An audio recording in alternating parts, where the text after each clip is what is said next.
नंद गोप कुमाराय गोविंदाय नमो नमः। तुम भगवान हो। कुंती स्तुति करती है।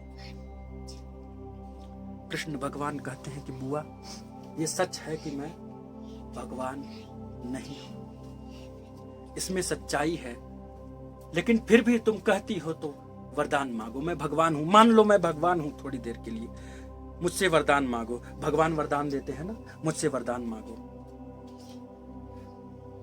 कुंती ने कहा कि नहीं, मैं क्या वरदान मांगू, हमेशा तुमने साथ दिया है।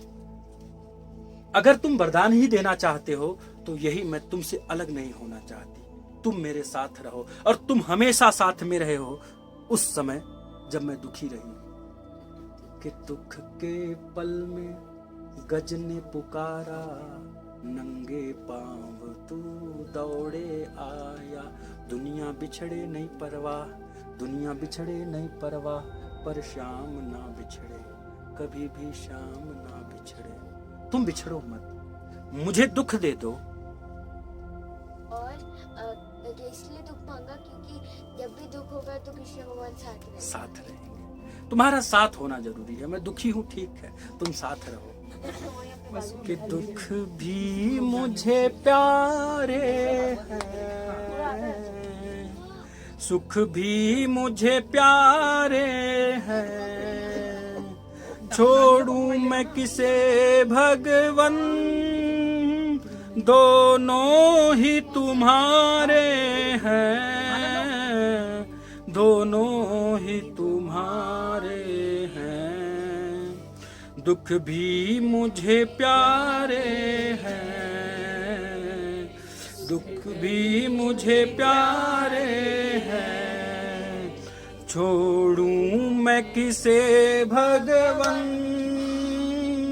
दोनों ही तुम्हारे हैं, दोनों ही तुम्हारे हैं। सुख में तेरा शुक्र करूं, दुख में फरियाद करूं। सुख में जब सुख आए तो उसका धन्यवाद करो, कृतज्ञता ज्ञापित करो हाथ उठा करके, कृष्ण तुमने सुख दिया। और दुख जब दे तो उसमें भी फरियाद करो। एक बार एक बड़े अच्छे विचारक हुए हैं लुकमान। लुकमान बहुत अच्छे विचारक रहे हैं। वो एक नवाब की सेवा में रहा करते थे, नवाब की सेवा करते थे। और नवाब की आदत थी, जो भी खाते नवाब वो जरूर लुकमान को देते, अपने खाने से बचा करके लुकमान को देते। नित्य का यही नियम था। एक दिन खीरा आया, बहुत कड़वा खीरा था। कोई कोई खीरा कड़वा नहीं हो जाता है, बहुत कड़वा था और कुछ अधिक ही था। लेकर आया कोई, तो उन्होंने थोड़ा सा खाया, वो कड़वा लगा, उठा के दे दिए लुकमान को, जाओ खा लो। तो हंसी किया उन्होंने, जाओ जाओ तुम खा लो। कैसे कहते नहीं, अरे अरे जाओ जाओ तुम खा लो। व्यक्ति समझदार होता है, उसको ले जाकर किनारे रख देता है। लुकमान पूरा खीरा खा गए। नवाब देखे, चौंक गए। नवाब कहे कि थोड़ा अपना बुद्धि भी प्रयोग करो, मैंने कह दिया खा लो, तुम खा लिए। उतना कड़वा खीरा तुम फेंक दिए होते। खीरा की कमी है, अभी बहुत सारे खीरे मैं मंगा सकता हूं। लुकमान ने जो शब्द कहा वो समझने लायक है। लुकमान ने कहा कि स्वामी, आप हमेशा अच्छे अच्छे मिष्ठान्न पकवान दिया करते थे, मैं खाता था। ये कड़वा खीरा भी आपका ही दिया हुआ है, मैं क्यों ना खाऊं?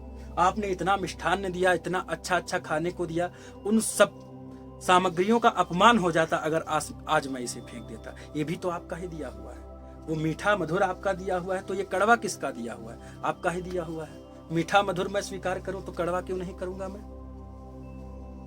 कुछ भी हो, कृष्ण दे रहा है तो उसे स्वीकार करो और कृतज्ञता ज्ञापित करो, धन्यवाद करो। न तुम दुख बनाने के योग्य हो, ना ही सुख बनाने के योग्य हो। जो भी बनाया है उसने बनाया है, दे रहा है तो धन्यवाद करो। बोली राधे राधे। राधे राधे। तुम्हें भी उसने ही बनाया है। मुझे दुख दे दो, कोई दुख नहीं मांगता। कोई भी दुख नहीं मांगता, मुझे दुख दे दो। ये प्रेम, ये श्रेष्ठ प्रेम की परिभाषा है कि कुंती कितना प्रेम करती है कृष्ण को।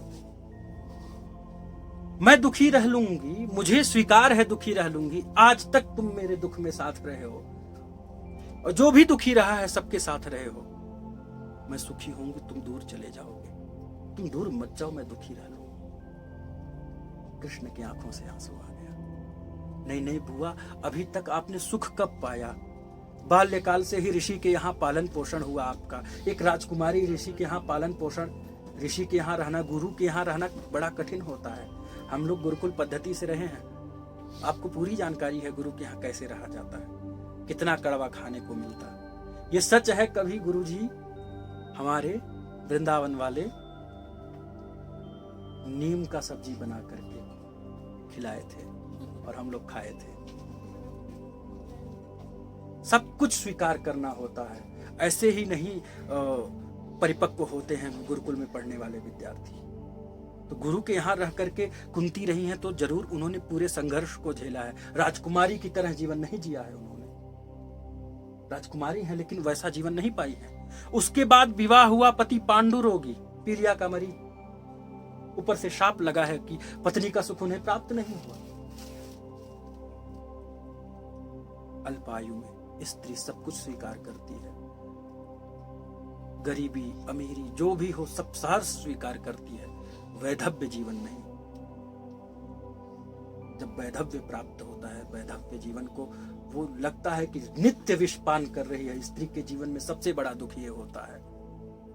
और बुआ वैधव्य जीवन, विधवा हो गई आप कम ही आयु में।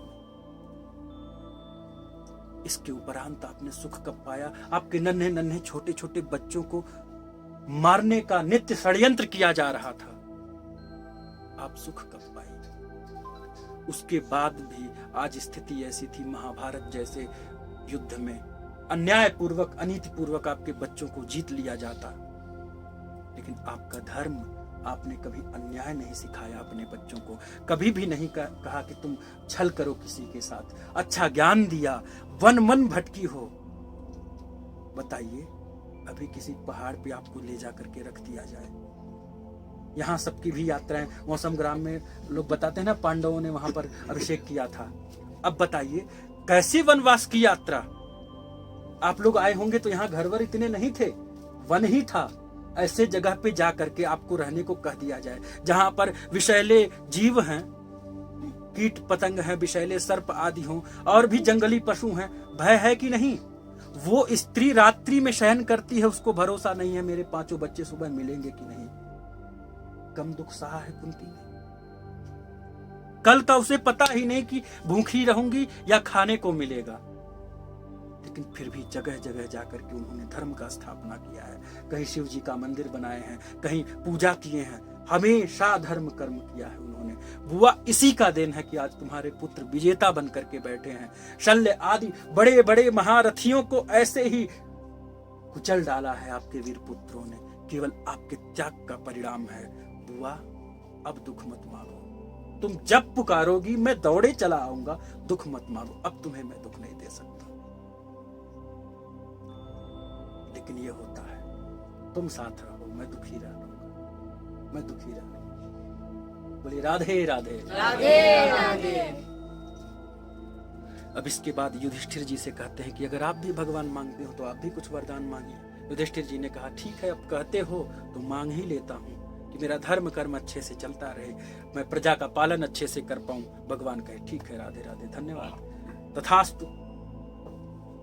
नकुल सहदेव जब बारी आई अर्जुन की तो अर्जुन हाथ जोड़ के कहे कि बस आप मेरे गुरुजी, मैं आपका शिष्य और मुझे कुछ चाहिए ही नहीं। भीम कहे कि भीम जी, मित्रता बड़ी अच्छी थी भीम जी की और कृष्ण जी की। बहुत सारी कहानियां कथाएं मिलेंगी आपको महाभारत में। भीम और कृष्ण जी की बहुत अच्छा आपस में हास परिहास किया करते थे, अच्छा मजाक चलता था।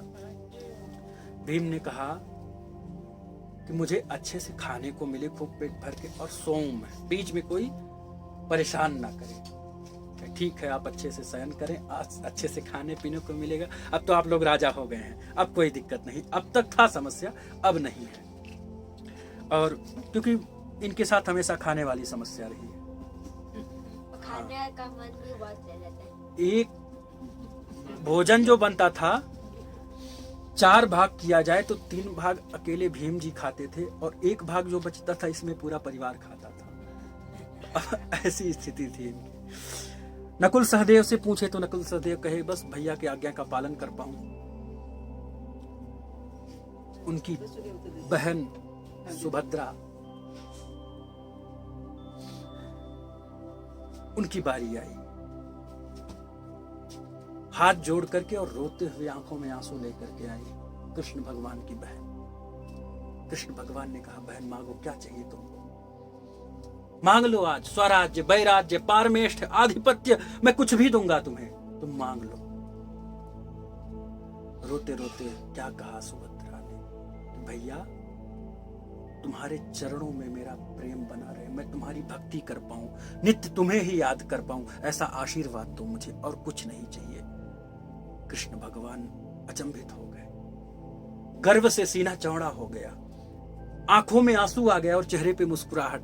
मेरी बहन है ये कैसे सुख वैभव और भोग विलास मांग सकती है, ये त्याग भावना, ये भैया हैं कृष्ण, कुछ भी दे दें, हाथ रख दें तो सब कुछ प्राप्त हो जाए, लेकिन फिर भी क्या मांगा, तुम्हारे चरणों की भक्ति।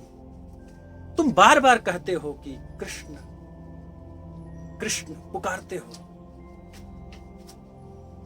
वो कहता है धन ले लो, वैभव ले लो, कुछ भी, तुम कहोगे नहीं नहीं कृष्ण मैं तुम्हें चाहती हूं, तुमको चाहती हूं, तुम मुझे मिलो। वो कहेंगे नहीं नहीं यहां सीट खाली नहीं है, तुम धन वैभव जो लेना चाहिए, अड़िमा महिमा गरिमा लघिमा प्राप्ति प्राकाम्य इशित्व वशित्व आदि 8 सिद्धियां चाहिए, तुम ले लो।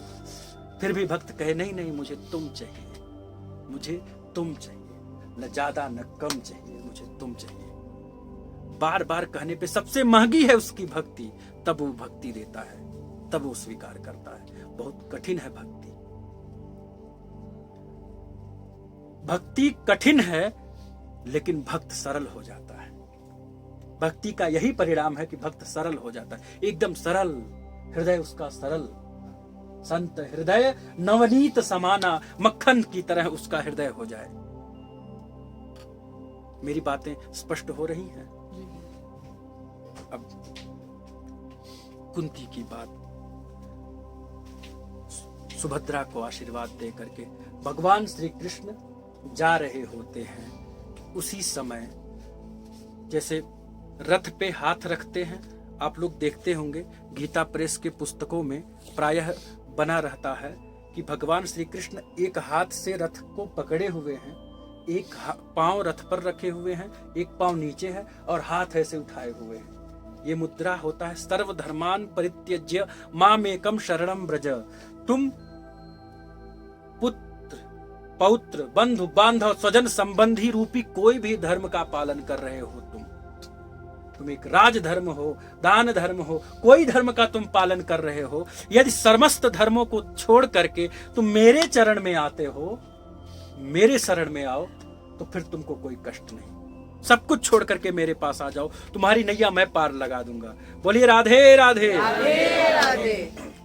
ऐसे ही हाथ किए थे, तब तक एक बड़े ही दुख से भरी हुई आवाज आती है, ध्वनि होती है कि पाहि पाहि महायोगिन देव देव जगतपते। हे महायोगी, हे जगतपति, पाहि पाहि, मेरी रक्षा, मेरे गर्भ की रक्षा करो, मेरे गर्भ की रक्षा करो, इन पांडवों के, इन कुरुवंश के एकमात्र दीपक की रक्षा करो। अभिमन्यु के पुत्र उत्तरा के गर्भ में है और अश्वत्थामा इतने पर भी नहीं माना, अश्वत्थामा जा करके ब्रह्मास्त्र चला दिया है। उसने संकल्प किया कि मैं कुरुवंश को, पांडवों के वंश को समाप्त कर दूंगा। कुरुवंश मतलब एक कौरव जो थे, कौरवों में पांडव भी कौरव ही थे, कुरुवंश के ही थे। कुरुवंश के होने के कारण दुर्योधन आदि को कौरव कहा गया और उसी कुरुवंश के ये भी हैं और कुरुवंश आज समाप्त होने को। यत्र मृत्यु परस्परम नान्यम तद भयम पश्ये। हे प्रभु रक्षा करो, ऐसे मेरे गर्भ को जला देने वाला एक अग्नि मुझे जला रहा है, मेरे गर्भ को जला रहा है। भगवान श्री कृष्ण अंगुष्ठ मात्र का रूप धारण करके गर्भ में प्रवेश किए हैं।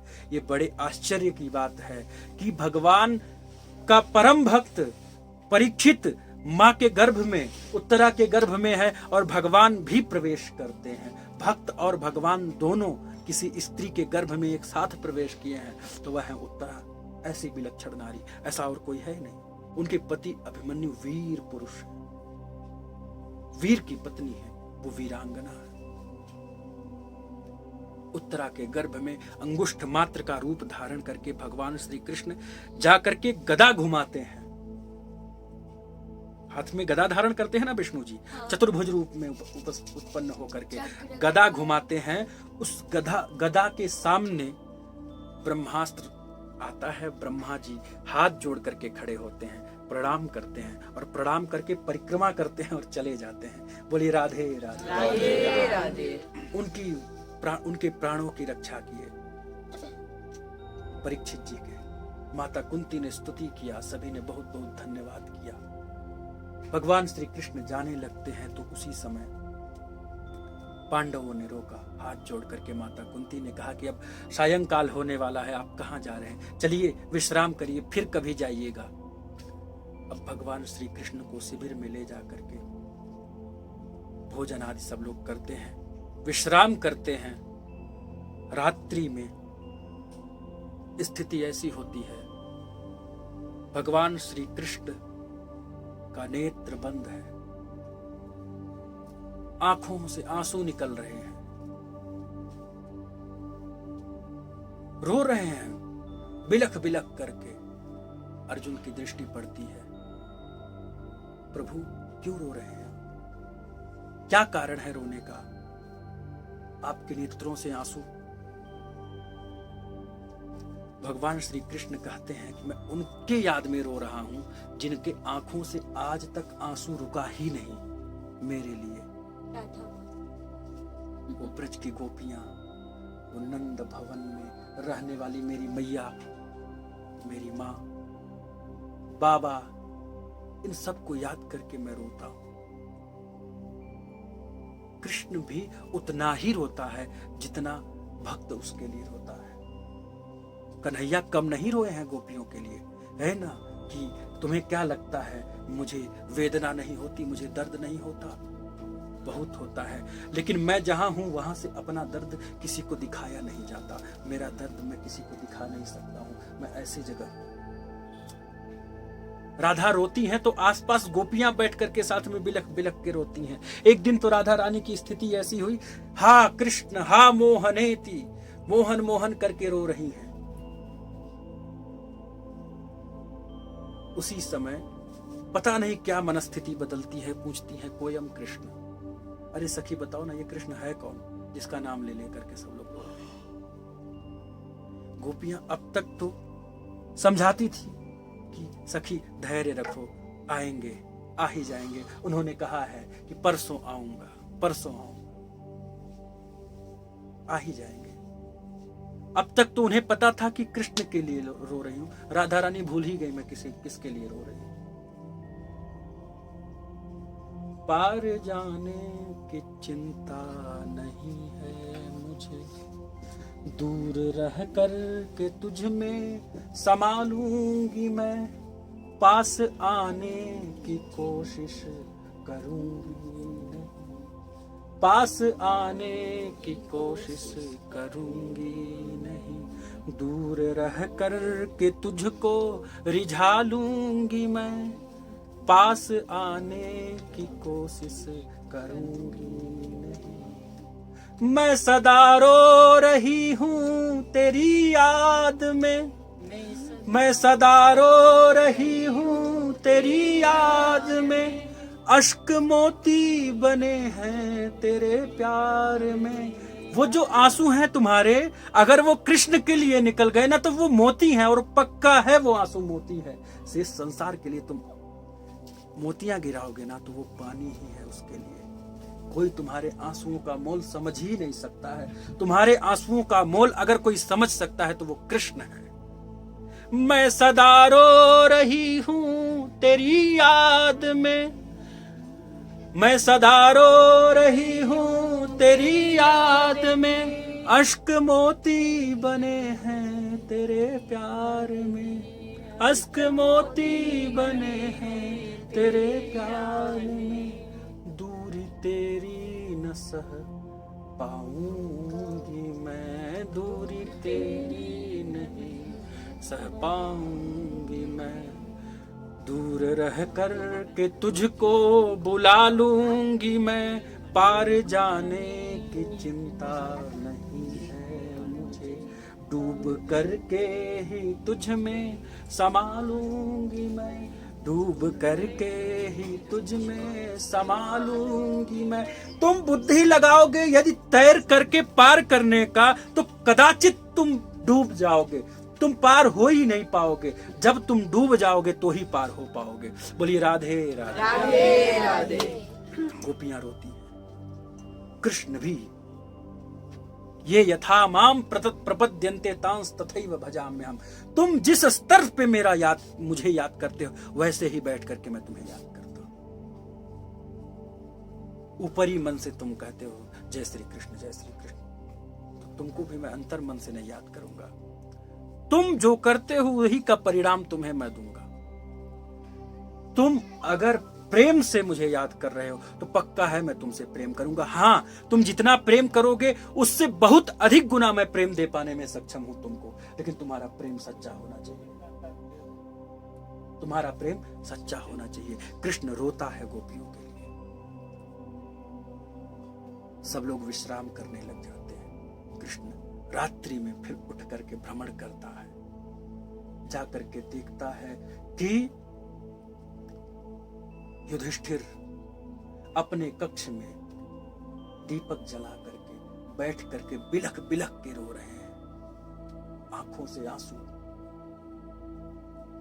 एकदम निराश। भगवान श्री कृष्ण समीप में जाते हैं, पूछते हैं दादा बताओ ना बात क्या है, तुम इतने दुखी क्यों लग रहे हो। हाथ पकड़ करके कृष्ण भगवान का युधिष्ठिर कहते हैं कि लाला बात ऐसी है ना, गुरु न हत्वा हिमहानुभावान, अपने गुरु को ही मैंने मारा। जिनका अंगुली पकड़ करके मैंने चलना सीखा ऐसे पितामह को मैंने मारा। इस युद्ध में जब मैं अपने ही बधुओं को, अपने कुल के बधुओं को देखता हूं, वो विधवाएं खड़ी हुए, मेरा हृदय टुकड़ा टुकड़ा हो जाता है, टुकड़े टुकड़े होकर के, और आंखों से आंसू नहीं रक्त निकल रहे होते हैं मेरे। मुझे बड़ी अशांति है, मैं समझ नहीं पाता हूं क्या करूं। ये राज्य, ये वैभव, ये सुख सब मुझे काटने को दौड़ते हैं। ये राजमहल, ये गद्दी जो मुझे मिला हुआ है मुझे काट रहे हैं। मैं असंतुष्ट हूं, मैं बहुत निराश हूं, मैं हताश हूं। मैंने अपनों को ही मार करके ये गद्दी पाया है। जिनके लिए लोग राजा बनना चाहते हैं, जिनके लिए धन धान्य समृद्धि प्राप्त करना चाहते हैं, आज मैं उन्हीं को मार करके राजा बना। समझ नहीं आता, अजीब सी घुटन बन गई है जिंदगी। भगवान श्री कृष्ण समझाते हैं कि सबको अपने कर्मों का फल मिलता है। वो कितने क्रूर कर्म करने वाले थे, कभी वो धर्म के प्रति नहीं जागरूक हुए, कभी वो अच्छे काम के प्रति जागरूक नहीं हुए। उनके क्रूर कर्म ही उनके मृत्यु के कारण बने हैं। वासांसि जीर्णा नियथा विहाय नवानि गृह्णाति नरोपराणि, यथा शरीराणि विहाय जीर्णा नन्यानि संयाति नवानि देहि, नैनं छिन्दन्ति शस्त्राणि नैनं दहति पावकः, न चैनं क्लेदयन्त्यापो न शोषयति मारुतः। अरे भैया, आत्मा है ना, वो कभी मरती नहीं है। वो जो गीता में उपदेश दिया था भगवान श्री कृष्ण ने अर्जुन को, वही सारे उपदेश आज कृष्ण भगवान ने युधिष्ठिर जी को दे दिए। लेकिन कहे ना, कृष्ण को समझने के लिए अर्जुन जैसी बुद्धि होनी चाहिए। यत्र योगेश्वरः कृष्णो यत्र पार्थो धनुर्धरः तत्र श्री विजयो भूतिर्ध्रुवा नीतिर्मतिर्मम। जहां कृष्ण है, जहां अर्जुन है वही विजय हो पाएगा, नहीं तो विजय और लक्ष्मी दोनों प्राप्त नहीं होंगे। यहां तो अर्जुन जैसी बुद्धि नहीं है। क्यों? क्योंकि कृष्ण भगवान को तो लाला मानते हैं, छोटा बच्चा मानते हैं युधिष्ठिर। जब आपकी भावना जब तक नहीं बदलेगी तब तक आप ज्ञान प्राप्त नहीं कर पाएंगे। अब मन में विचार हो कि ये छोटा बच्चा जो मेरे बच्चे के बच्चे का उम्र का है, ये मुझे क्या ज्ञान देगा, तो फिर आप शायद चूक जाएंगे। ज्ञान का आयु से कुछ भी रिश्ता नहीं है। बहुत ही आयुवान, आयु वृद्ध लोग भी ज्ञानी नहीं होते, और बहुत एक बालक नन्हा सा जन्म लेकर के और ज्ञानी हो जाता है। लेकिन अभी युधिष्ठिर जी के मन में कन्हैया तो लाला है छोटे से। कन्हैया भगवान श्री कृष्ण सोचे कि अब इनको उपदेश किसी सफेद दाढ़ी वाले से दिलाना पड़ेगा, तभी इनको समझ में आएगा। सब लोग विश्राम किए।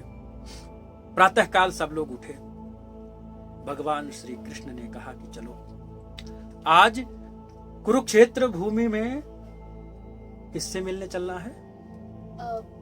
पितामह भीष्म पितामह। आज कुरुक्षेत्र में चलो भीष्म पितामह से मिलने चला जाए। और भीष्म पितामह से मिल करके उपदेश दिलाना था युधिष्ठिर को।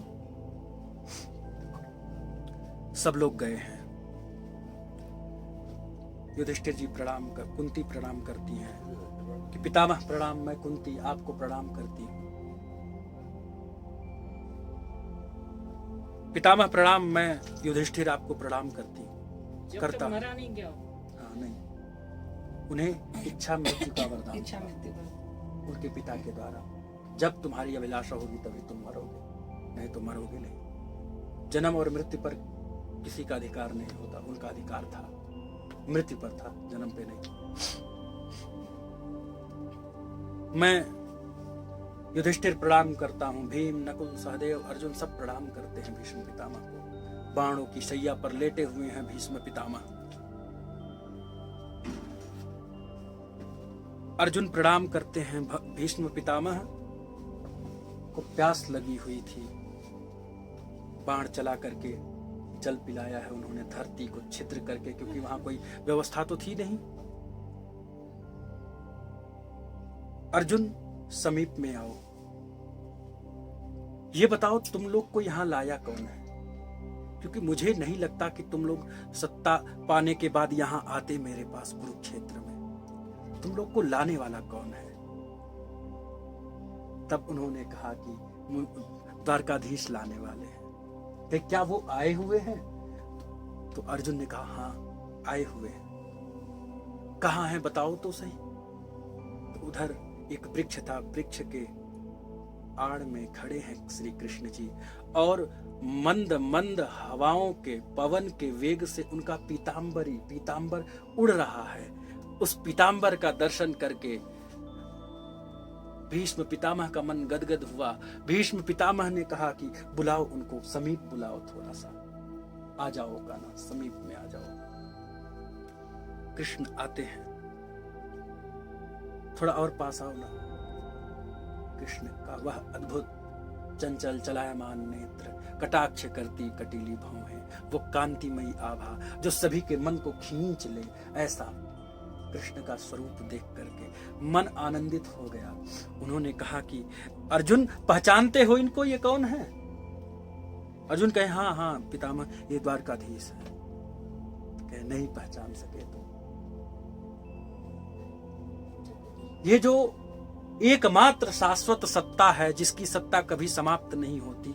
कितने कांग्रेस और कितने भाजपा आए और चले गए, और कितने आते रहेंगे और चले जाते रहेंगे, लेकिन उसकी एकमात्र सत्ता शाश्वत है जो कभी समाप्त नहीं होगी। वो कौन सी सत्ता है? कृष्ण की सत्ता है। बोले राधे राधे, राधे राधे। अभी आधे आधे हुआ है, एक बार जोर से बोलिए राधे राधे। परीक्षित जी की आवाज में दम नहीं है। दम लाई, फिर से कहलवाइए एक बार राधे राधे।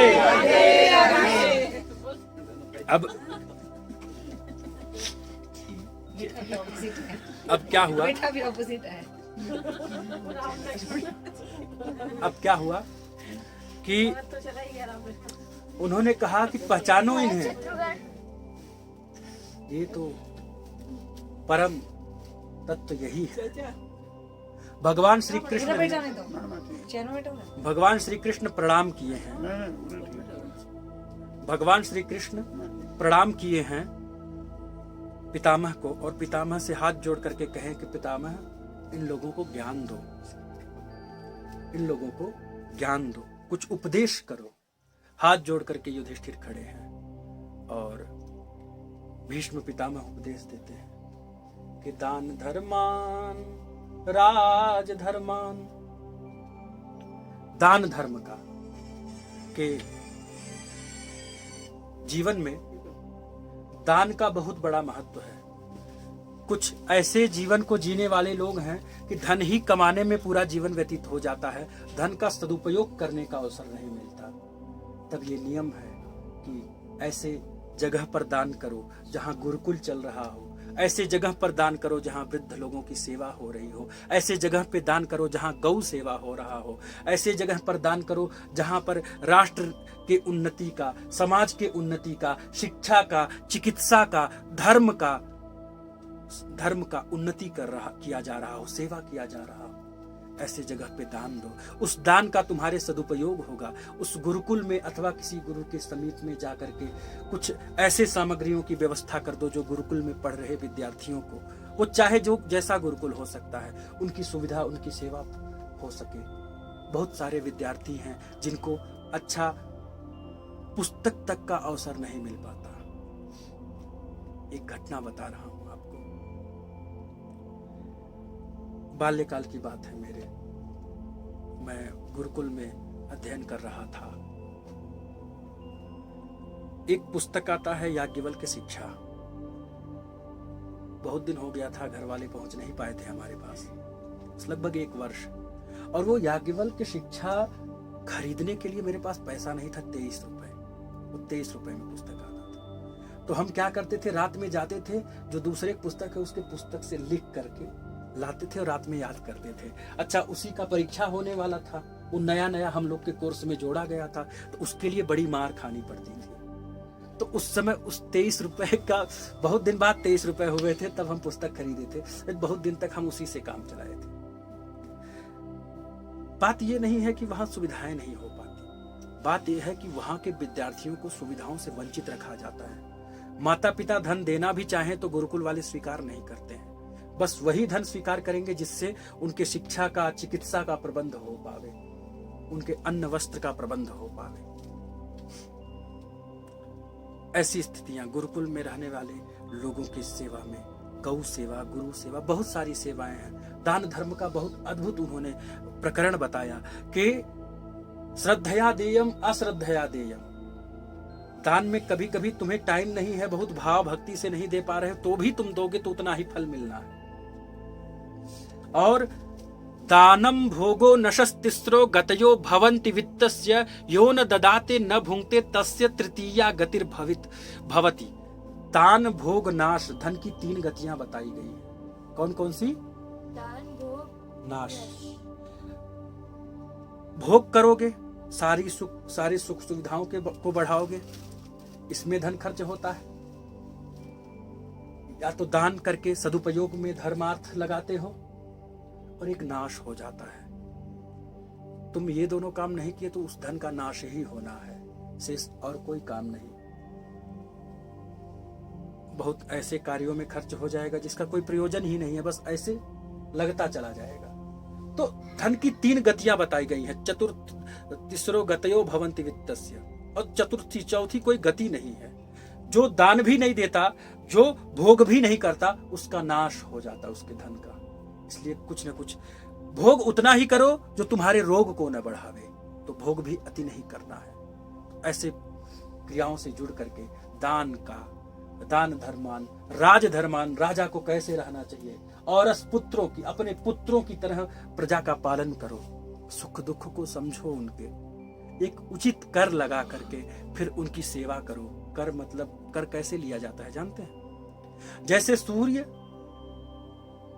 अपने धूप के द्वारा, अपने आतप के द्वारा जल को सोखता है, समुद्र से धरा पर, धरती पर जितने जल हैं उसको सोखता है सभी जगहों से, और जहां आवश्यकता होती है वहां वैसा बारिश करा करके वृष्टि करा देता है। जो आपसे लेता है वो आपको ही समर्पित कर देता है कि नहीं?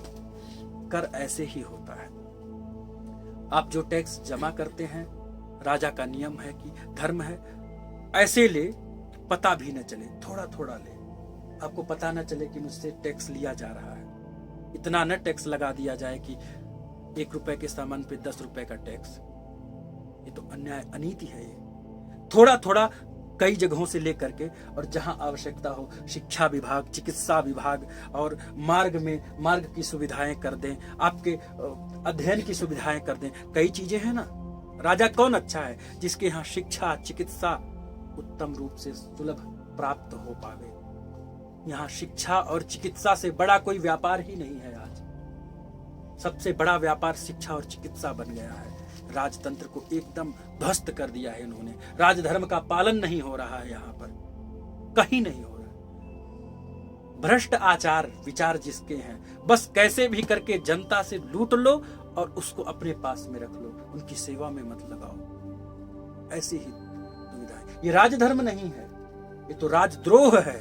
ये सब देशद्रोही हैं जो इस मार्ग पर आगे बढ़ रहे हैं। लेकिन कहे ना युग धर्म है, कुछ कर नहीं सकते। और स्थिति ऐसी है, राजधर्म का व्याख्यान करते हैं कि प्रजा को अच्छे से पालन करना युधिष्ठिर जी को समझ में आता है। उसके बाद भगवान के प्रति कैसे भक्ति भाव करना चाहिए इसका वर्णन करते हैं। फिर स्त्री धर्म के बारे में बताते हैं। थोड़ा ध्यान देकर सुनना, चूक मत जाना। स्त्री का धर्म है कि अपने नियमों का पालन करते हुए पति सेवा करे, धर्म में रहे, भगवत सेवा करते हुए पति को ही भगवान के रूप में माने, अपने कुल के लिए, अपने कुल में अच्छे संस्कार आने वाले संतान में, संतति में, ऐसा। जैसे ही स्त्री धर्म पे बात ध्यान से सुनना, जैसे ही स्त्री धर्म के बारे में बोलना प्रारंभ किया है, वैसे ही द्रौपदी हंस पड़ी है। जैसे द्रौपदी हंसती हैं, भीष्म पितामह पूछे कौन हंस रहा है? भीष्म पितामह की वो स्थिति थी, भीष्म पितामह के सामने किसी की क्षमता नहीं थी कि वो बोल सके, और आज उनके ही कुल की बधू हंस रही है भीष्म पितामह के सामने। स्त्रियों को यह शोभा नहीं देता। हाथ जोड़ करके क्षमा मांगती हैं द्रौपदी कि क्षमा कर दीजिए मुझे पितामह, मुझे गलती से निकल गया, मैं हंस नहीं रही थी, मुझे अचानक में हंसी आ गया, मुझे क्षमा कर दो। उस समय भीष्म पितामह कहते हैं, बेटी तुम एक कुलीन नारी हो, तुम्हारे हंसने में रहस्य होगा, ऐसे ही व्यर्थ तुम नहीं हंस रही हो। तुम्हारे हंसने का कारण बताओ मुझे, क्यों हंस रही हो बेटी? उन्होंने कहा नहीं बस ऐसे ही क्षमा कर दीजिए। उन्होंने कहा तुम्हें बताना ही पड़ेगा, यह मेरी आज्ञा है, मेरी आज्ञा का उल्लंघन तुम नहीं कर सकते। तब द्रौपदी ने कहा कि पितामह, जब आप स्त्री धर्म पर बोलने लग गए थे ना, उस समय मुझे हंसी आ गई आप पे। धर्म सिखला रहे थे आप, तो मुझे हंसी आई कि उस समय आपका धर्म कहां चला गया था, जिस समय मेरे पतियों को छल से, द्यूत क्रीड़ा में, जुआ में छल से जीत लिया गया था, और उस सभा में मेरे केश को पकड़ करके खींच करके लाया गया, मेरे वस्त्रों को खींचा जा रहा था, और मैं चिल्ला चिल्ला करके कह रही थी कि मेरी रक्षा करो, हे मेरे पतियों मेरी रक्षा करो। मेरे ऊपर किसी ने दृष्टि तक नहीं डाला, मेरी रक्षा के लिए कोई आगे नहीं आया। उस समय हाथ जोड़ करके मैं धृतराष्ट्र जी से, आपसे पितामह चिल्ला के कह रही थी कि हे पितामह, मैं आपकी बधू हूं, आपके कुल की बधू हूं, मेरे शील की रक्षा करिए। उस समय आपका धर्म कहां चला गया था, कहां चला गया था? आज तो बहुत धर्म का उपदेश दे रहे हैं, ये आपके ऊपर शोभा नहीं दे रहा था पितामह, इसलिए मुझे हंसी आ गई। आपकी बातों को इतनी गंभीरता से स्वीकार की जाती थी कि आपको बोलना नहीं था, आप केवल घूर दिए होते तो उन कौरवों की हिम्मत न होती मेरे पास आने की। और उस आपके सामने दुर्योधन मुझे इशारा कर रहा था, मेरे जंघे पे बैठो, और आप क्या कर रहे थे उस समय? आपका धर्म उस समय कहां चला गया था पितामह? आज भीष्म के शरीर में हजारों बाण लगे हुए हैं, भीष्म पितामह की आंखों से आंसू तक नहीं निकल रहे हैं। वो सबसे कठिन परिस्थिति होती है जब दर्द तो उतना ही है लेकिन आंसू खत्म हो जाए। जल तत्व शरीर में से एक एक बूंद। भीष्म पितामह कहते हैं, बेटी हजारों वर्ष हजारों जन्मों तक का मुझे याद है, आज तक मुझसे अपराध नहीं हुआ है बेटी, मुझसे एकमात्र यही अपराध हो गया था। उस समय अन्न दोष, वहां के लोगों का वातावरण, रहन सहन का प्रभाव मेरे ऊपर पड़ गया था। एक ही अपराध हुआ, उस समय मैंने तुम्हारे शील की रक्षा नहीं की, तुम्हारे सम्मान का रक्षा नहीं किया। मैं यही एकमात्र अपराध मुझसे हुआ, और आज मेरे शरीर से एक एक बूंद रक्त निकल चुका है। आज रोने को मन कर रहा है मेरा, लेकिन बेटी मैं रो नहीं सकता हूं। जल ही नहीं, मेरे आंखों से आंसू निकल ही नहीं रहे हैं। एकमात्र वही अपराध है जिसका पश्चाताप यहां मैं कर रहा हूं। जिस दिन ये पश्चाताप पूरा होगा, छोड़ दूंगा शरीर को। इसके उपरांत हाथ जोड़ करके क्षमा मांगती है द्रौपदी, क्षमा करिएगा, मैं ये बोलना नहीं चाहती थी, आपने कह दिया ना, मुझे क्षमा कर दीजिएगा। ये स्त्री है, ये बड़ी साहसी होती है। हे पुरुष, मुझे ना कम आको, अपना भी अंतर मन झांको। तुमने यदि रण को जीता है, हमने भी मन को जीता है। तुम्हें लॉकडाउन स्वीकार नहीं, आजीवन घर में बीता है। हे पुरुष, मुझे ना कम आको, अपना भी अंतर मन झांको। सृजन तत्व यदि तुम में है तो मुझ बिन सृजन असंभव है। बिना स्त्री के तुम बच्चा पैदा करके दिखा दो। सम्मान प्रेम यदि दे पाओ तो सफल तुम्हारा जीवन है। हे पुरुष, मुझे ना कम आको, अपना भी अंतर मन झांको। केवल मेरी ही कमियां न निकालो, अपने अंतर मन को झांको। है कि नहीं? राधे राधे, राधे राधे। परीक्षित जी हमारे मुस्कुरा दिए। हंसता चेहरा गुलाब होता है, ऐसे ही हंसते हुए सुनो। लॉकडाउन में पता चल गया, यहाँ जीवन भर जिसको लॉकडाउन मिला, और आज से नहीं आदिकाल से लॉकडाउन दिए हो जिसे, उसके मन को छू कर तो देखो। इसीलिए जरूर समय निकाल करके, सारी दुनिया एक तरफ है, अपने जीवन संगिनी को कम से कम वृंदावन, चारों धाम की यात्राएं करा दो। जब तक शरीर में दम है तब तक कुछ न कुछ कराते रहो, और सब तो होता रहेगा। चूक मत जाओ। तुम सारी दुनिया लेकर के नहीं टहल सकते सिर पे, ठीक है, कम से कम उसके साथ तो अच्छे से रह लो जो तुम्हारे लिए अपने जीवन को पूरा समर्पित कर दी है। वो तो पूरा साथ में है। जब तक दम है तब तक कर लो, नहीं तो फिर जब शरीर 3 जगह टेढ़ा हो गया, हाँ, शरीर को सीधा करने में ही सारा समय चला जाएगा। आजकल ऐसे शरीर वाला भी जा सकता है फ्लाइट में, हिम्मत चाहिए। फ्लाइट में आजकल सब जगह नहीं, आप जाएंगी तो सही, लेकिन उस मन से थोड़ी ना पहुंच पाएंगे जिस मन से अभी पहुंच पाएंगे। बोलिए राधे राधे, राधे राधे। अब भीष्म पितामह कहते हैं कि सब लोग पीछे हट जाओ। कृष्ण, थोड़ा और समीप आओ। कृष्ण, थोड़ा और पास आओ मेरे।